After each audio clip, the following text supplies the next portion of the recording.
Biden menangkan Pilpres kemudian menjabat, maka angka COVID menurun drastis di Amerika. Sekarang terbukti. Kemarin bahkan Nancy Pelosi, ketua DPR-nya Amerika, pidato sejak awal kedatangannya sampai selesai rapat tanpa masker sama sekali. Pejabat Amerika sudah tidak bermasker. Mirip dengan apa yang Trump CS lakukan dulu. Trump mengatakan semua ini ulah globalis cabal di belakang Partai Demokrat yang ingin membuat dunia selalu dalam keadaan berperang. COVID adalah political tools yang mudah ditaklukkan kalau taat pada globalis. Kalau tidak taat pada globalis, negara tersebut akan lama COVID-nya. Lalu sekarang terbukti COVID mulai berkurang cepat sekali di Amerika. Seperti kata Trump, benarlah globalis ingin selalu membuat dunia tidak damai. The real dark feather adalah globalis ini. Ingin selalu perang dan ingin berkuasa mutlak. Buktinya baru saja Amerika serang lagi dengan kekuatan penuh tentara pro-Iran. Artinya begitu Demokrat berkuasa, globalis di belakangnya, perang berkelanjutan, dan milisi Suriah tersebut di Suriah yang selama ini berkurang bedil-bedilannya, perangnya berkurang. Negara Arab yang damai dengan Israel juga mendadak menjadi senewan karena Timur Tengah yang hampir damai mendadak memanas lagi. Arab Saudi berteriak paling kencang sekarang protes ke Biden.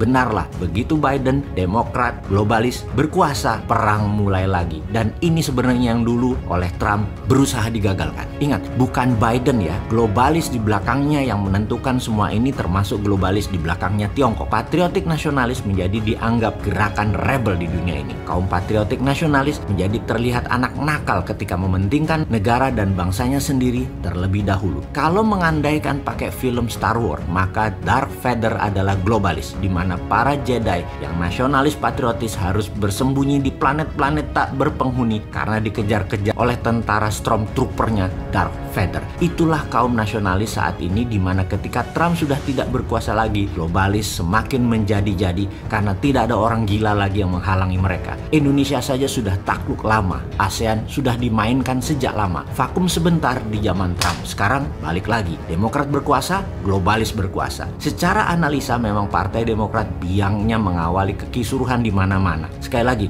penting kita melakukan counter insurgency bernegara di Indonesia ini yang sejauh ini masih lemah antisipasinya urusan internasional, terutama dunia shadow. Maka ada timbul pertanyaan, apakah bom akan mulai dipakai lagi sebagai penggoyang kemapanan di banyak negara? Jawabannya sangat mungkin teror akan dimainkan lagi di era Biden ini. Di Indonesia bagaimana? Ya mungkin sekali teror dimainkan. Makanya hati-hati. Kekuasaan globalis ini membuat kita mendengar info terbaru tentang New World Order adalah sudah dilepasnya virus Ebola tipe 10 dan varian baru Chikungunya yang belum ada obatnya di Afrika. COVID selesai digantikan dengan virus yang lebih mematikan. Ini bangsatnya si globalis tadi. Isu yang santer digunakan laboratoriumnya ya masih di Wuhan. Jadi kalau dikatakan COVID adalah pandemic man-made, itu harus kita bisa percayai. Namun cara penanganannya di banyak negara yang pejabatnya tidak berdaulat adalah dengan vaksin. Bukan vaksin, tapi tambah vitamin, tambah pola hidup sehat, dibantu negara melakukan kekuatan lobby-lobby politik ke tingkat dunia.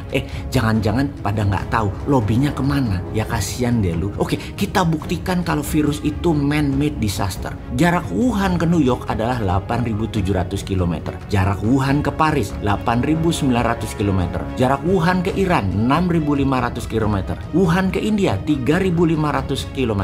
Jutaan manusia terpapar COVID di tempat tadi yang kita sebutkan. Namun Wuhan ke Beijing yang 1.000 km, Wuhan ke Shanghai yang cuma 600 km, tidak ada virus COVID di Shanghai dan Beijing dalam hitungan hanya ribuan ke bawah. Cukup mudah mengkonfirm bahwa paten COVID memang milik Amerika, namun laboratoriumnya Wuhan. Itu semua orang juga tahu. Jadi informasi ini harus kita tajamkan. Bukan apa yang globalis mau atau lakukan, namun apa yang harus kita antisipasi ke depannya. Juga apa yang akan Biden CS lakukan dengan menggunakan instrumen penggoyang perdamaian. Teror bersenjata, pandemi baru, harga komoditi oil and gas naik. Semua adalah alat tekan, menekan negara tidak berdaulat. Segera siapkan counter insurgency agar Indonesia selalu menang.